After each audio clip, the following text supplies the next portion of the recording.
कहाँ तक किए थे लास्ट क्लास में? सोशल सोसाइटल गोल्स कर लिए थे। सोसाइटल गोल्स में CSR बता दिए थे।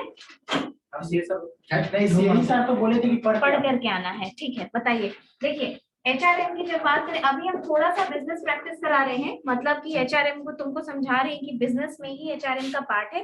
2-3 क्लास इंट्रोडक्शन पे इसलिए लेंगे क्योंकि 2-3 क्लास इंट्रोडक्शन का करने के बाद तुम्हारा जब फाउंडेशन स्ट्रांग हो जाएगा, तब तुम HRM की जब एक्टिविटी शुरू करेंगे ना, एक एक एक्टिविटीज जैसे रिक्रूटमेंट, जैसे सिलेक्शन, तो तुमको खुद ही समझ में आने लगेगा। और वो सब हम थ्योरी के बाद किसी बैंक का या कहीं का रिक्रूटमेंट का जो पेपर है वो ला करके तुम लोग को समझाएंगे, ठीक है। सबके फोन में रहेगा, तब तुम लोग को ठीक से प्रैक्टिकली समझ में आएगा कि रिक्रूटमेंट कैसे क्या होता है। देखिए HRM में 3 गोल्स बताए थे, एक इंडिविजुअल गोल, एक ऑर्गेनाइजेशनल गोल और एक societal goal. Individual goals we have done, organisational goals we have done and this is societal goal. तो बताइए सोसाइटल गोल्स का क्या मतलब हुआ?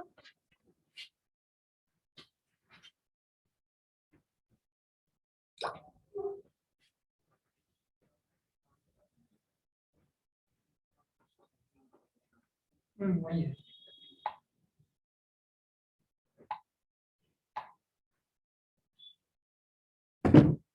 सोसाइटल गोल्स का क्या मतलब होता है? सोसाइटल गोल है कोई भी कॉर्पोरेट है, कोई भी मतलब ये सोसाइटी के लिए कुछ करे। हाँ, क्यों करें? क्यों? जिससे कंपनी का नाम भी हो, कंपनी का नाम हो, एक रीजन ये है। अच्छा तुम लोग एक चीज देखे हो, बिजनेस पैटर्न थोड़ा सा चेंज कर रहा है। बिजनेस को सिर्फ जो ऑर्गेनाइजेशंस हैं वो सिर्फ यही नहीं चाहती हैं कि मेरा बिजनेस अच्छा चलते रहे, वो एडवर्टाइजमेंट, मार्केटिंग और अपने आप को भी इस तरीके से प्रेजेंट कर रही हैं कि हम बड़ा सोसाइटी के बारे में सोचते हैं। हाँ, कंसर्न है। Why? Because there has been a constant emphasis on sustainable development. Sustainable development मतलब सस्टेन करते रहे मार्केट में, मतलब sustainable development and use of resources. मतलब कि फॉर एग्जांपल ये बोला जाता है कि बिजनेस ऑर्गेनाइजेशन को कि आप बिजनेस कीजिए लेकिन थिंक फॉर सस्टेनेबल डेवलपमेंट। इसका क्या मतलब? मतलब कि आप पेड़ काटिए लेकिन उसके बदले में एक काटे तो उसके बदले में 2-3-4 लगाइए। Very good. इसका मतलब आज जो आप रिसोर्सेज को एक्सप्लॉइट कर रहे हैं, लेकिन ऐसा नहीं है कि आप खाली करते करते हमारे फ्यूचर जनरेशन के लिए कुछ छोड़े ही ना, आप उसको रिप्लेनिश करने का सिस्टम भी दीजिए। जैसे देखो, हम ये एग्जाम्पल दिए हैं, बहुत प्रैक्टिकल एग्जाम्पल है। जोमेटो से खाना मंगाए हो, जोमेटो ऐप पे एक ऐड आने लगा कुछ दिनों से कि Zomato contributes very less to environmental pollution. ध्यान देना, ठीक है। जोमेटो खोलोगे कुछ दिन पहले तक तो था, अभी भी होगा ही, that Zomato contributes very less to environmental pollution। और उसमें क्या बना हुआ है, एक थंबनेल टाइप का है। क्या है कि उसका एक डिलीवरी बॉय है स्कूटर पे जो कि कैरी कर रहा है खाना। मतलब देखो, बार बार जो ये डिलीवरी बॉयज आते जाते हैं, इससे क्या होता है? आखिर तो वो बाइक पे या स्कूटर पे जा रहे हैं, पोल्यूशन हो रहा है, कंट्रीब्यूट कर रहा है।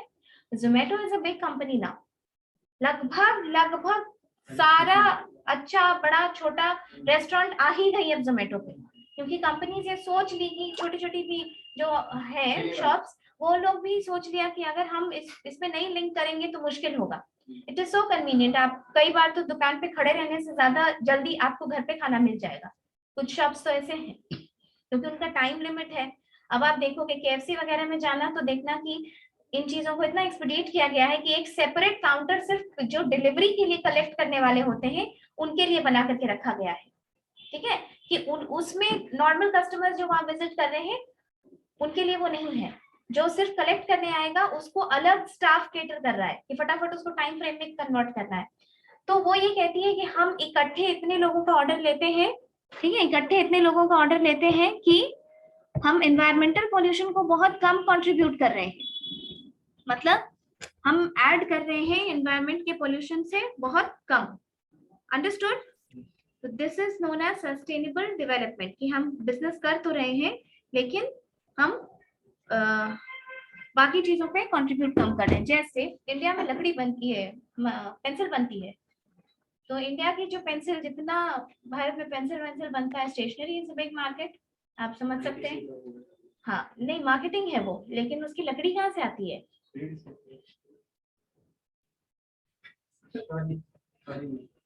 लकड़ी तो पेड़ से ही आती है। किस जगह से आती है? कौन सा लोकेशन? हाँ, जंगल। My god, such general answers.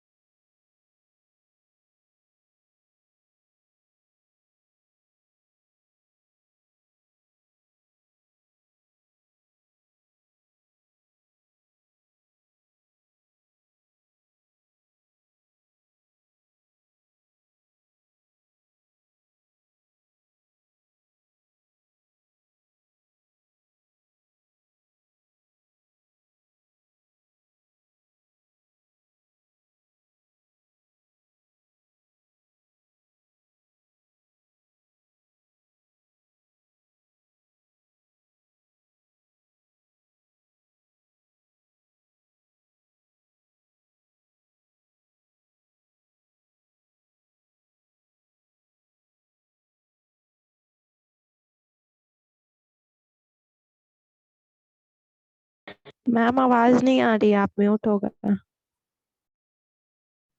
ये coal mining company Adiba and Aarti, coal mining company है, 8 सब्सिडीज इनकी है, काम करती छत्तीसगढ़ में है, नागपुर में है, झारखंड में 2 है, और कोलकाता में है, महाराष्ट्र में, ठीक है, तो ऐसे है। अब देखिए, सस्टेनेबल डेवलपमेंट के नाम पे इस कंपनी को भी ये बात मालूम है कि हम इस तरीके से कोयला खनन करते करते बिजनेस को बहुत लंबे समय तक नहीं सस्टेन नहीं कर पाएंगे, क्योंकि the world, this has been a paradigm change not only in India but entire world. पूरे वर्ल्ड में इस चीज के बारे में बोला जा रहा है कि आप कम से कम पॉल्यूशन फैलाइए। ये एनवायरमेंटल पॉल्यूशन, और ये बहुत लार्ज स्केल पे पॉल्यूशन करता है। कोयला जलता है तो तुम सिर्फ घर में देखो ना, थोड़ा सा कोयला जलेगा, कहीं देखे होंगे अगर, तो कितने देर तक धुआं होता है। अब तुम सोचो कि स्टील बनता है, स्टील की फैक्ट्री, इतनी बड़ी बड़ी फैक्ट्री, उसका फर्नेस किससे जलता है? कोयला से जलता है। इतना इतना पॉल्यूशन अगर होगा कहीं पे, तो फिर वो एनवायरमेंट में कितना पॉल्यूशन फैला रहा है। सो this is not the proper way of doing business.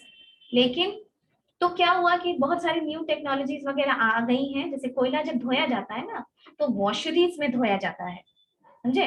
Washeries में धोया जाता है कोयला, तो इस तरीके से कोयला को धोया जाता है। अब मैंने बहुत सारी न्यू टेक्नोलॉजी हमने हायर की बाहर से, कि उसमें जब जले वो, तो एशेस कम से कम, वॉलेटाइल कंटेंट कम हो। वॉलेटाइल माने जो जलते के साथ, पेपर के साथ जो निकलता है वो कम से कम हो। मीन्स कि every step is being added for sustainable development. ठीक है, तुमको आश्चर्य होगा ये बात जान करके कि दुनिया की सबसे बड़ी कोल माइनिंग कंपनी होने के बावजूद हम quality, I mean A quality का कोल नहीं प्रोड्यूस कर पाते हैं, और हमको इंपोर्ट करना पड़ता है ऑस्ट्रेलिया और इंडोनेशिया से। चाइना तो दैट इज तो मैन्युफैक्चरिंग हब ना, तो उसको भी तो कोल चाहिए ही, लेकिन उसका खुद का कंजम्पशन इतना बड़ा है, वो भी हायर करता है, सॉरी इंपोर्ट करता है। इंडोनेशियन कोल को बहुत अच्छा माना जाता है, ऑस्ट्रेलियन कोल को बहुत अच्छा माना जाता है। तो कुछ जैसे हाई क्वालिटी, बहुत हाई क्वालिटी प्रोडक्ट्स वगैरह बनाना हो, तो उसके लिए हम लोग बाहर से इंपोर्ट करते हैं। तो उसके अलावा we are also working on joint venture between various power plants, कि हम, ठीक है, आज से तैयारी करेंगे तो 20 साल बाद शायद सेल्फ डिपेंडेंट हो जाए। Renewable sources of energy like solar power, like hydel power, इन चीजों पे बहुत ज्यादा फोकस किया जा रहा है, क्योंकि बिजनेस का पैटर्न चेंज हो रहा है। हमको सोसाइटी को, पूरे दुनिया को, ये सिर्फ इंडिया अपने मन से नहीं कर सकता है। We are members of some international bodies, है ना, हम लोग ये सब सुनते हो ना, G20 सम्मेलन हुआ या ब्रिक्स हुआ, हम जब इसके मेंबर हैं और वो पूरी दुनिया के बारे में सोच रहा है, तो हमको भी सोचना होगा चेंज करने के लिए। हम उसके मेंबर हैं तो हमको कंप्लाई करना होगा। ठीक है, तो these are all the societal goals. Societal goals में और क्या आएगा, लिखो, सोसाइटल गोल्स के बुलेट पॉइंट्स में लिखना, just and fair pricing,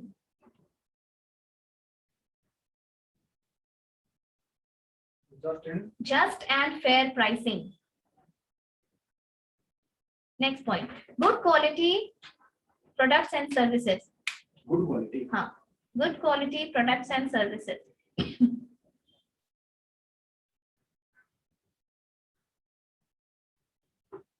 Labor law compliance.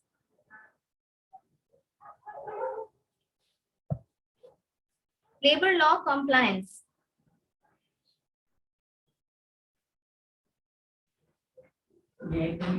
Come in.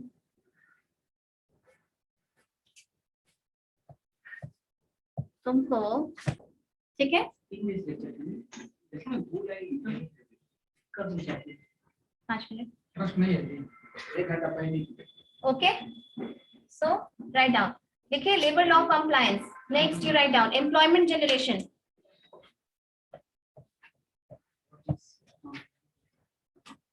Next you write employment generation. पीछे का बाद में लिखना, अभी जहाँ से स्टार्ट कंटिन्यू करो. हाँ, पेन है. Labor law compliance. Next you write employment generation. इतना तो कॉम्प्रोमाइज जुगाड़ लगाता है.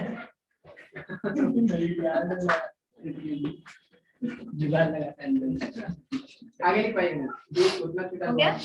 Labor law compliance, employment generation. What does this mean? This means कि आप समाज से ले रहे हैं. Business organization is taking every input from society and they are generating profit. And they are labor law compliance का मतलब है, देखो labor law compliance का मतलब है, तुम लोग पढ़े थे ना ESI Act पढ़े थे. यानी कि अब कोई भी ऑर्गेनाइजेशन अगर बिजनेस करती है और बिजनेस करके लेबर रखती है तो ये उसका काम है कि अप टू 21,000 वालों को आप ESI की फैसिलिटी दीजिए, PF की फैसिलिटी दीजिए. ये सिर्फ, और तुम लोग को लेबर लॉ का हम एक चार्ट बना के ये भी बताए थे कि जो सोशल सिक्योरिटी है वो सिर्फ एक टाइप का लेबर लॉ है. बाकी लेबर लॉज क्या होते हैं? रेगुलेटिव था, प्रोटेक्टिव था, वेलफेयर था. तो अलग अलग पर्पस के लिए जो लेबर लॉ बनाई गई है, और जो इंडिया में जो सरकार लेबर के रेगुलेशन के लिए लॉ पास की है, बाहर से भी कोई कंपनी आएगी तो उसको वो कंप्लायंसेस मानना होगा. समझ में आ गई बात? Okay, so this was the definition of HRM. HRM का डेफिनेशन अभी कोई पूछेगा तो बता दोगे ना सही से? क्या? Just a fair pricing means क्या होता है? Just and fair pricing means कि organization should keep their prices of product and services affordable and reasonable. अब इस रीजनेबल का मतलब देखो, ऑब्वियसली ये तो नहीं है कि आप फ्लाइट का चार्ज 100 रुपए हो जाएगा, नहीं ना. लेकिन इसलिए पॉसिबल नहीं है क्योंकि आपको इनपुट आउटपुट रेशियो देखना पड़ेगा. लेकिन अगर कोई पेन 100 रुपए में दे रहा है जिसका वैसा कॉस्ट नहीं है, then that is not just and fair pricing. Understood? वैसे पेन भी आता है पार्कर या बाकी, ठीक है, बट इट्स नॉट, हाँ, not about, those are signing pens. Okay, तो वो ऐसी वो बात है. Next you write down nature of HRM. तुमको कल होमवर्क दिए थे CSR क्या होता है बताओ? मैम आपकी आवाज कट रही है. What to do? पूरे फॉर्म बोल दो.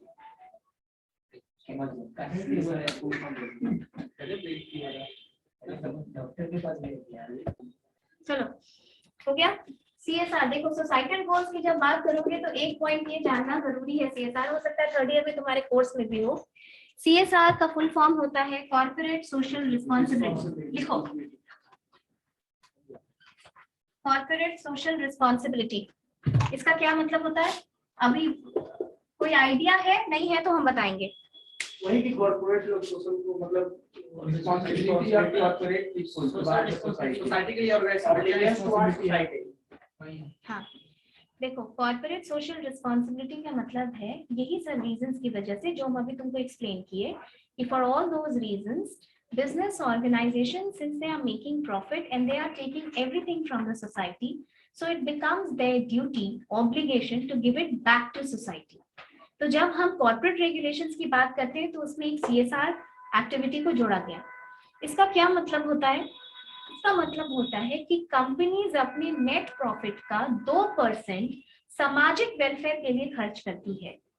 2% of its net profit is spent in social responsibility. And why does it owe to social responsibility? क्यों? देखो, कंपनी को तो गुड लाइफ मिलता ही है. हाँ, ये कंपल्सरी है.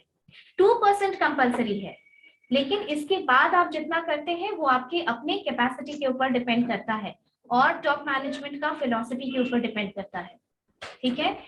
देखो, बहुत सारी ऑर्गेनाइजेशंस, जो बड़ी ऑर्गेनाइजेशंस है जिसका कैपेसिटी है, वो 10% तक भी खर्च करती हैं.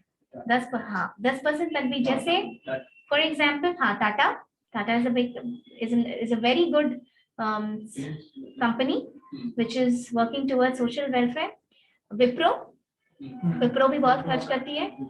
और उसके अलावा जो और भी ऑर्गेनाइजेशंस हैं वो कमोबेश काफी पैसा खर्च करती हैं. इससे देखो 2-3 चीजें होती हैं. एक तो ऑर्गेनाइजेशन का भी नाम अच्छा होता है. The organisation is given in good light, good name आता है ऑर्गेनाइजेशन को. और दूसरा कि सामाजिक वेलफेयर जरूरी है, क्योंकि आप समाज से सब कुछ उठा के बिजनेस करके प्रॉफिट कमा रहे हैं.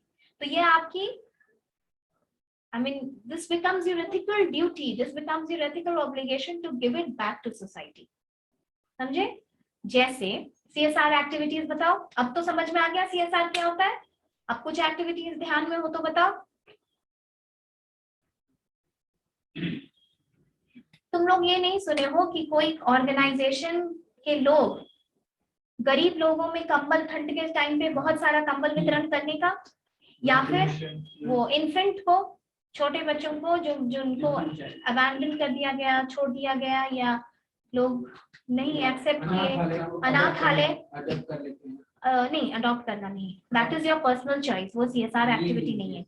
उनके पढ़ाई लिखाई, इन चीजों का खर्चा, उनको कपड़ा, उनको सारी चीजें देने का खर्च, या सिर्फ सामाजिक कल्याण के लिए अवेयरनेस प्रोग्राम रखना, टाइम टू टाइम मैराथन करवाना. ये सब देखे हो ना, बहुत सारी कंपनी में RBI वगैरह भी करवाती है ये सब. नॉर्मली मैराथन करवाना किसी अवेयरनेस प्रोग्राम के लिए. ठीक है. सोशल कॉज के लिए जब भी वो लोग काम करते हैं, this becomes social activity. School बनवा देना, कॉलेज बनवा देना, प्लेग्राउंड्स बनवा देना, कोई एरिया है जहाँ पे कि कुछ प्रोडक्टिव वर्क कराना है वो करवा देना, चैरिटी करना. तो मौर्य लोक में ही जाओगे तो बहुत से मौर्य लोक के अंदर अंदर देखोगे कैंपस में ही तो बहुत जगह लिखा हुआ this has been funded by this and this company. ये देखना. तो वो सब कंपनी अपने CSR एक्टिविटी के वजह से करती है. यहाँ IGMS गए हो कभी? तो गए ही होंगे. वो सब चीजें डोनेट करना.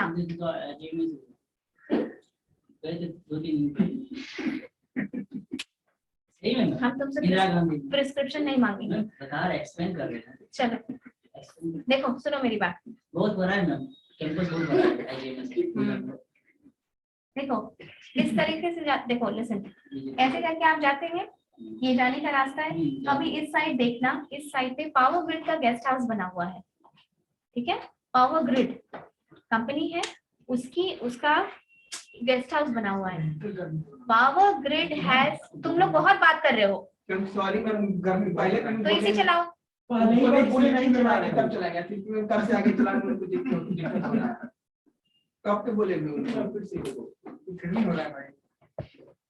क्या पूरे CSR एक्टिविटी है वो बना करके और अस्पताल को दे दी है, ताकि that hospital can use it for for different purposes. लोगों को अकोमोडेट कराने या इसके लिए. बहुत जगह आप देखे होंगे व्हील चेयर वगैरह दिया जाता है, या कोई हैंडीकैप के लिए जो किया जाता है, वो चीजें किसमें आती हैं? CSR में. अब CSR समझ में आया ना? ठीक है. एक तरह से डोनेशन नहीं, ये एक सोशल रिस्पॉन्सिबिलिटी है वेलफेयर के लिए, कि आपके पास इतना है तो आप जहाँ काम करें और समाज के लिए आप कुछ कीजिए. देखिए, HR का डिफिनेशन ही था, तीनों को एक्सप्लेन करना होगा उसमें. आप ये लिखेंगे कि गुड HRM प्रैक्टिस किसी ऑर्गेनाइजेशन की वो होती है जो इन तीनों गोल्स को अलाइन करके चलती है. इस तीनों टॉपिक को तो एक्सप्लेन करा देंगे. नहीं, नॉट ये, हम आपके एक्सप्लेनेशन हम आपके एक्सप्लेनेशन के लिए रखे कि आपको समझ में आए पूरे एंगल से। मैम तो अनाथालय को अडॉप्ट करना है या खरीदना ही है? अनाथालय को कोई अडॉप्ट नहीं करता है। अगर गांव को करता है, गांव को करता है। गाँव को तो एमपी वगैरह करता है ना, कौन करता है? एमपी। एमपी वो वो ना तो दैट इज, वो तो खुद ही, जैसे अभी था ना कि आप एक गांव को ले लीजिए और उसको उसके प्रोग्रेस में, डेवलपमेंट में कंट्रीब्यूट कीजिए। विधायक वगैरह ना। हाँ, वो नहीं बोल रहे हैं, समाचार में सुने नहीं है कि ये उठा लिया एक गांव को एडॉप्ट कर लिया है। वो तुम बोलोगे कि गांव का कुछ चीजों का, जैसे रोड बनवा देना या कुछ इस तरीके का, हाँ डेवलपमेंट। हाँ, जैसे टाटा ने जमशेदपुर में बहुत काम किया है, ड्रिंकिंग वाटर सप्लाई, इस तरीके की बहुत सारी चीजें है ना। तो वो लोग खुद ही कर देते हैं। When you are so much into CSR activity, people are, देखो इसी वजह से टाटा और अंबानी में ये फर्क है कि they are industrialist, they are business people, right. वो भी करती है पर उनका भी अपना एनजीओ है and this and that. But जितना टाटा करता है वेलफेयर उतना वो नहीं करता, वो बिजनेसमैन करता है, ये सोशल वेलफेयर करता है। And this person is the top management, पढ़े भाई पढ़ के आया। the top management philosophy is very clear, और यही चीज कम्युनिकेट की जाती है नीचे भी ऑर्गेनाइजेशन में, ठीक है। Now we coming back to next topic, nature of human resource management। आप लोग जब भी पढ़े होंगे अकाउंट्स, उसका भी नेचर पढ़े होंगे, मार्केटिंग उसका भी नेचर पढ़े होंगे, लाइकवाइज ह्यूमन रिसोर्स मैनेजमेंट का भी नेचर होता है, ठीक है। Write down nature of HRM. Point number 1, action oriented.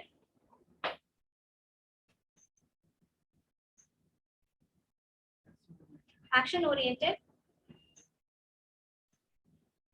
Point number 2, continuous process.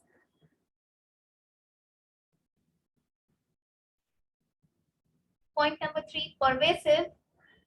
Pervasive, PERVASIVE. Pervasive. Pervasive.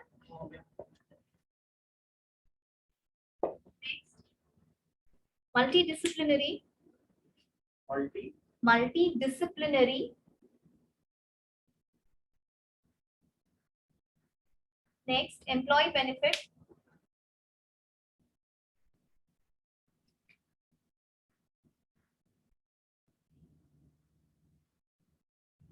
Okay. The rest you can write on your own. ये main चीजें थी which I will explain. What is the first point? Action oriented. See, action oriented. मतलब the role of HRM is not just restricted to writing process or maintaining records, but this is action oriented. For example, if the organization has taken up training and development kind of program, it means कि उससे कुछ action निकल के आने वाला है, यानी employ के स्किल अपग्रेडेशन में वो चीज हेल्पफुल होने वाली है। तो this is always action oriented. Employ benefit की अगर बात करें, एम्प्लॉय बेनिफिट, अगर कुछ एम्प्लॉय बेनिफिट प्रोग्राम को लगाने में काफी टेक्निकलिटीज लगती है ऑर्गेनाइजेशन में, वो अगर एचआर क्या हुआ तो मैं चेहरे बनाएगा तो बहुत कंफ्यूज, कोई क्वेश्चन होगा तो पूछ लेना। तो एम्प्लॉयज बेनिफिट अगर प्रोग्राम चलाया जाता है तो ये आसान नहीं होता है कंपनी का सारा कॉस्ट देखना, उसके बाद ये देखना कि एम्प्लॉय को किस टाइप का बेनिफिट, हमारे एम्प्लॉयज किस तरीके का बेनिफिट ढूंढ रहे हैं, फिर उस प्रोग्राम को मॉनिटर करना कि वो प्रोग्राम कितना इफेक्टिव हुआ हमारे ऑर्गेनाइजेशन में। तो कोई भी चीज जो एचआर करता है वो that is action oriented. Okay, second point, continuous process. When you are hired by a company, say Vivo आपको लेकर के गई, तो ऑब्वियसली बात है वो ये जानती है कि आप फ्रेशर हैं, आपको किताबी नॉलेज के अलावा वर्किंग स्किल्स कुछ नहीं है। वो आपको किताबी नॉलेज और आपके स्मार्टनेस के ऊपर ही हायर करती है, ठीक है। और वो ये देखती है कि आप ट्रेनेबल भी हैं कि नहीं, मतलब ऐसा तो नहीं है कि आप Vivo हायर करेगा सेल्स में डिपार्टमेंट होता है उसमें देखा। हाँ, अरे बात जैसे सेल्समैन दुकान में ये ले लीजिए, वो ऐसा तो जॉब नहीं होगा, एक डिपार्टमेंट में उस तरह होगा, वही होगा। सुनो वो डिपार्टमेंट वाला जैसे बैठ के काम तुम्हारे ऊपर है, कौन सा देखिए वो भी ऑलमोस्ट दिया नहीं, वो उसके लिए बीबीएम के लिए नहीं आएगा, डोंट वरी। हम नहीं करेंगे हाँ, पढ़ाई छोड़ जाओ। सुनो, so they will just hire you for your bookish knowledge। आपको कोर्स की बात पूछी, आपसे कोर्स की बात पूछी जाएगी। 5 साल जब आपका सर्विस हो जाएगा तो आपसे भी पूछा जाएगा कोर्स का बात, तब आपका स्किल्स पूछा जाएगा। इसीलिए अभी बुक की नॉलेज इंपॉर्टेंट होती है जब आप फ्रेशर हैं तो। And then you will be hired upon your smartness, so that they will see that if you are trainable और नॉट, कि आपको ट्रेनिंग भी दी जा सकती है कि नहीं, क्योंकि कुछ लोगों में इतना थ्रेशोल्ड भी नहीं होता है कि उनको इम्प्रूव किया जा सके, एंड दिस इज ट्रू। सो अगर वो आपको लेके जाती है और ऑन द जॉब ट्रेनिंग देती है, जिसको कहते हैं OJT, ऑन जॉब ट्रेनिंग आपको दे दी, क्या इसी ट्रेनिंग के बदौलत आप जिंदगी भर काम कर लेंगे? No, there has to be a continuous upgradation of your skills in order to match yourself with the skills and business demands. Understood? So HR is a continuous process. HRM activities है, आज आपको किसी training के लिए भेजा गया, आज आपका डेवलपमेंट किया गया। कुछ सालों पहले वर्क फ्रॉम होम एक ऐसा बेनिफिट था जो मांगने पे भी लोगों को नहीं मिलता था, और आज पैंडेमिक की वजह से work from home he new normal बन गया। तो उससे HR प्रैक्टिसेस भी तो बदली, अच्छी बुरी जो भी, लेकिन बदली, यानी बिजनेस बदला ना। हो सकता है 5 साल बाद आज जो बेनिफिट्स दी जा रही है वो बेनिफिट्स एम्प्लॉइज को अट्रैक्ट करना बंद कर दे। Then the HR of the organization will have to think about other ways of luring you into business, into organization. समझ में आया? So it is a continuous process. As the business will change, so will the HRM process. Understood? Next, multidisciplinary. What is discipline? अनुशासन नहीं, उसके अलावा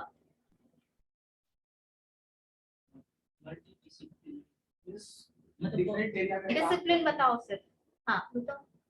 multidisciplinary मतलब कि जहाँ उनको भेजे वहाँ पर अलग-अलग फील्ड पे हमको लग रहा है ना कि जैसे मतलब कोई भी ऑर्गेनाइजेशन उसमें वेल मेंटेन करना चाहिए। सिर्फ डिसिप्लिन बताओ ना, जैसे हम तुमसे पूछे तुम्हारा डिसिप्लिन क्या है, व्हाट विल यू से? सिंसियर हम ऑन टाइम रहते हैं। No. Sincere When someone will ask you what is your discipline, you will say management. When a BCA के किसी स्टूडेंट को अगर आप पूछेंगे तुम्हारा डिसिप्लिन क्या है, वो बोलेगा BCA। ठीक है, इसका मतलब आप रिक्रूटमेंट वगैरह का नहीं देखे हैं अभी। जब रिक्रूटमेंट का पेज वगैरह देखेंगे तो जब एलिजिबिलिटी पूछी जाती है तो person should be from management discipline with diploma in so and so. Discipline का मतलब आपके एकेडमिक बैकग्राउंड से आएगी। समझ में आ गई बात? अब पहली बार सुनी। हाँ, इट्स ओके, आप बहुत चीज पहली बार सुनेंगे लेकिन उसको याद रख लीजिएगा। ठीक है, सच में डिसिप्लिन का अभी तक स्कूल लाइफ तक अभी तक मैं बस वेल मतलब सिंसियर ऑनेस्ट और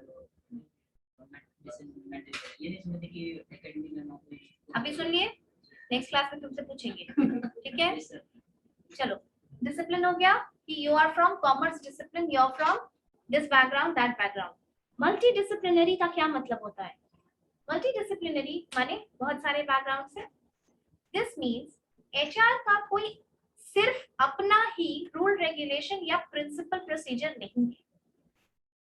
ह्यूमन रिसोर्स का प्रैक्टिस बहुत सारे दूसरे फील्ड के प्रैक्टिसेस पे भी डिपेंड करता है।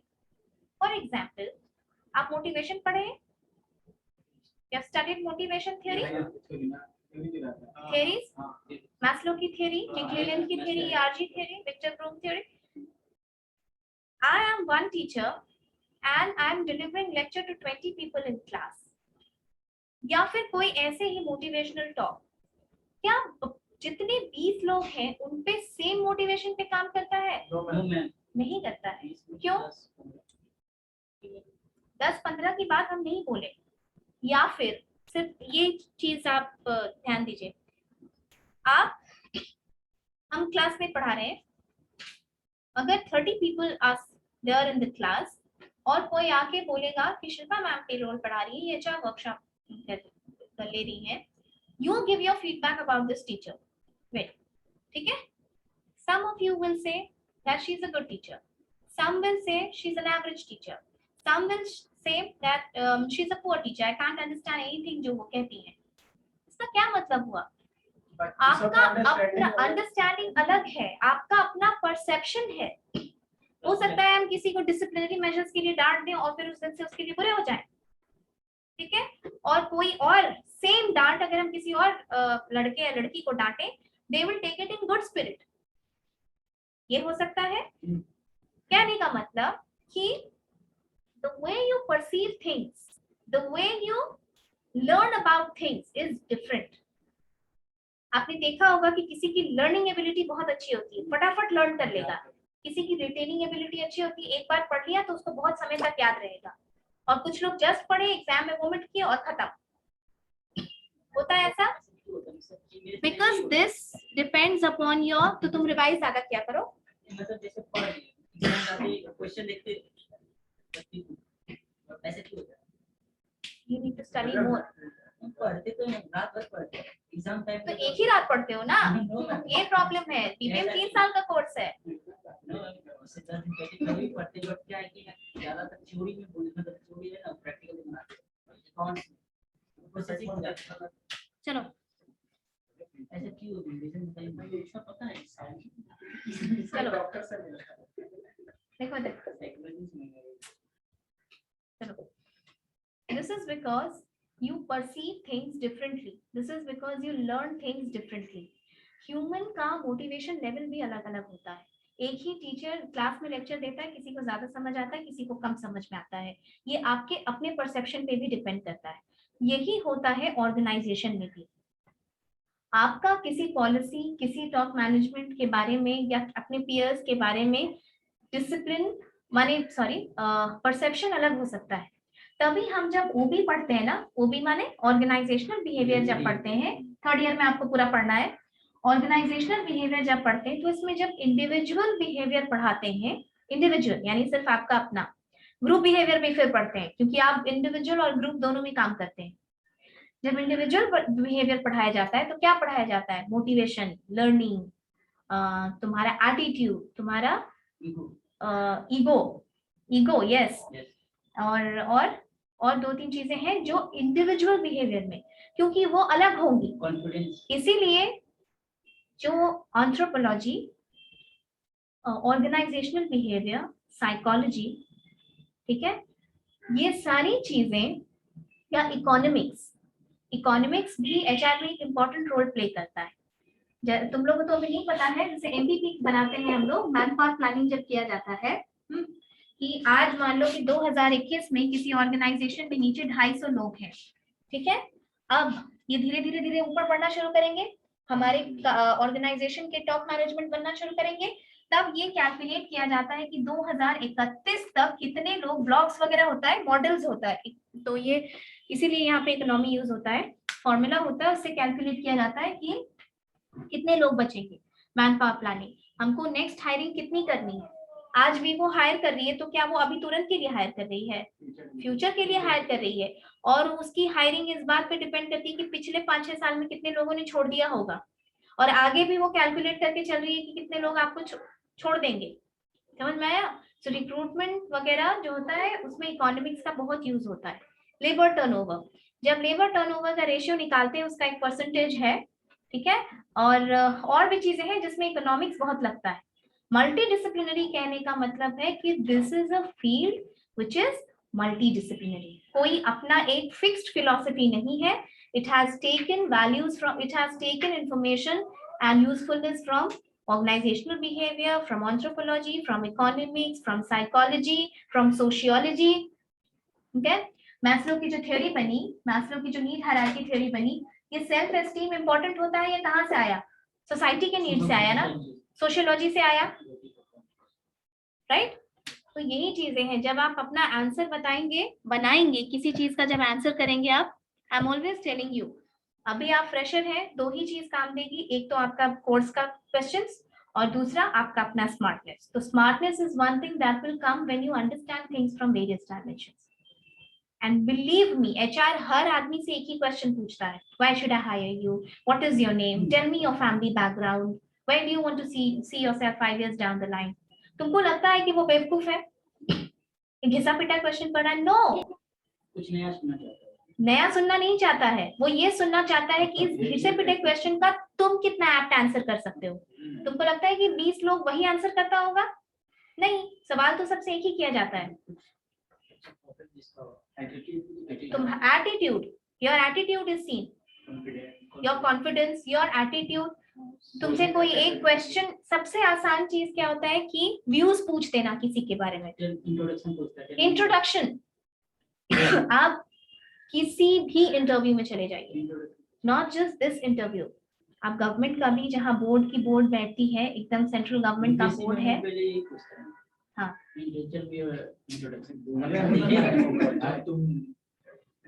तो हाँ ठीक है, सही कह रहे हो।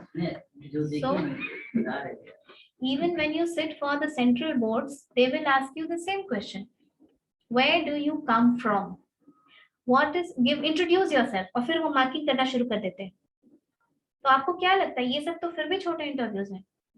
आप जब बड़े इंटरव्यूज के लिए जाएंगे, वहां भी आपको, और 10 मिनट बोलने छोड़ देगा वो तुमको इंट्रोड्यूस करने के बाद, ठीक है। Why? And you have to play smart here. ये एक ऐसा क्वेश्चन होता है जहां आप इंटरव्यूअर को उस डायरेक्शन में मोड़ सकते हैं जहां आप उसको ले जाना चाहते हैं।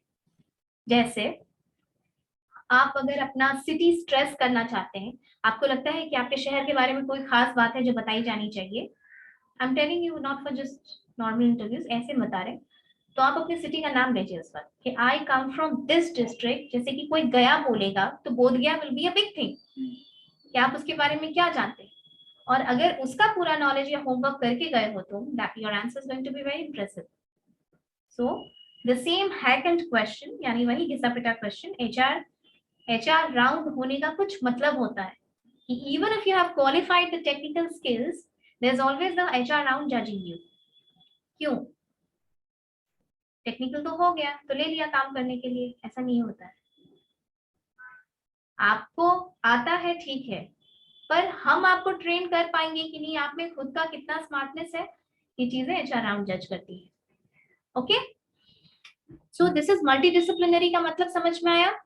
Next you come to employee benefits. See, HRM is one topic, sorry, HRM is one subject that is always directed towards employees benefit. चाहे वो मोटिवेशन हो, चाहे वो कॉम्पेंसेशन के फॉर्म में हो, चाहे बेनिफिट्स देना हो, किसी भी ऑर्गेनाइजेशन का गुड HRM प्रैक्टिस बेनिफिट्स पे भी ध्यान देती है। As of a data 2019, 31.4% of per employees recruitment cost is the cost of benefit. यानी 100 रुपए अगर रिक्रूटमेंट में खर्च हो रहा है तो उसमें से 31.4 रुपया किसमें खर्च हो रहा है? एम्प्लॉय को बेनिफिट देने में। Such is the concern of an organization to provide you with benefits and to retain you in the organization. Understood? एक ये लिखिए, अब एक टॉपिक लिखिए, why is human resource important? नहीं,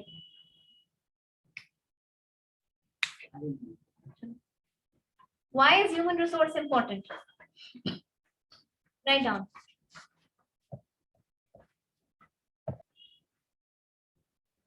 Human resource is the most productive assets.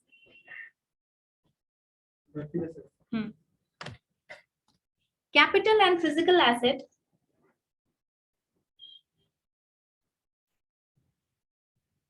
Capital and physical asset by themselves.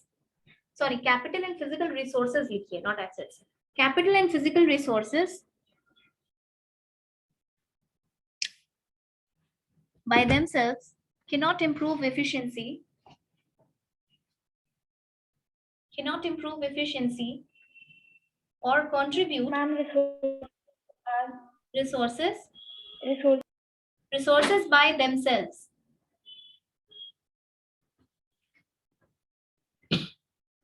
Physical resources by themselves cannot improve efficiency or contribute to an increased rate of return on investment. ROI समझते हैं ना?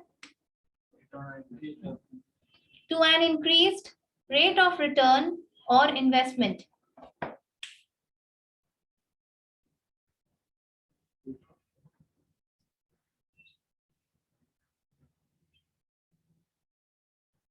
या फिर उसको simply return on investment लिख लो. It is through the combined and concrete efforts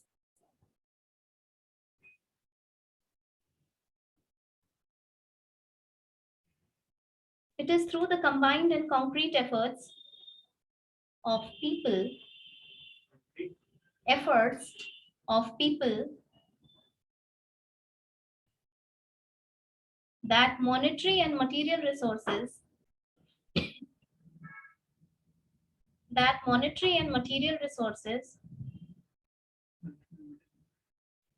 are harnessed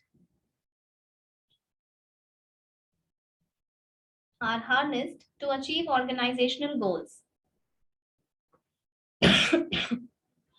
Are harnessed to achieve organizational goals. But these efforts, attitudes, skills have to be sharpened have to be ना sharp किया जाता है उसको, sharpened from time to time to optimize the effectiveness of HR,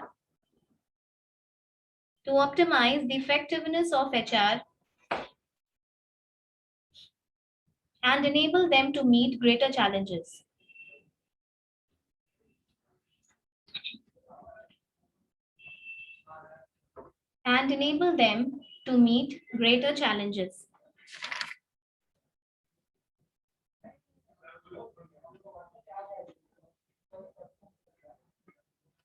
Greater challenges. This is where HR plays a crucial role.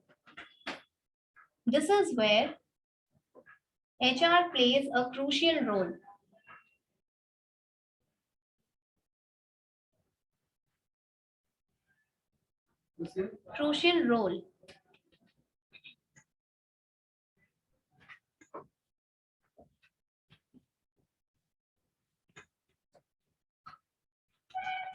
Done? Okay. In the next class, there will be two words. आप दोनों word का meaning ढूंढ के आएंगे. Diverse workforce का क्या मतलब है अभी के business में? लिख लीजिए. What is diverse workforce? ये सिर्फ एक 2-3 लाइन है, ये कोई पैराग्राफ नहीं है. Diverse workforce से आप क्या समझते हैं? Diverse workforce and second is the word poaching. इस दोनों word का क्या मतलब है? ये बहुत ट्रेंड में है ये word. So you need to learn about poaching क्या होता है और diverse workforce का क्या मतलब है. And in the next class we will deal with impact of LPG on HRM. लिख लीजिए topic. Impact of LPG on HRM.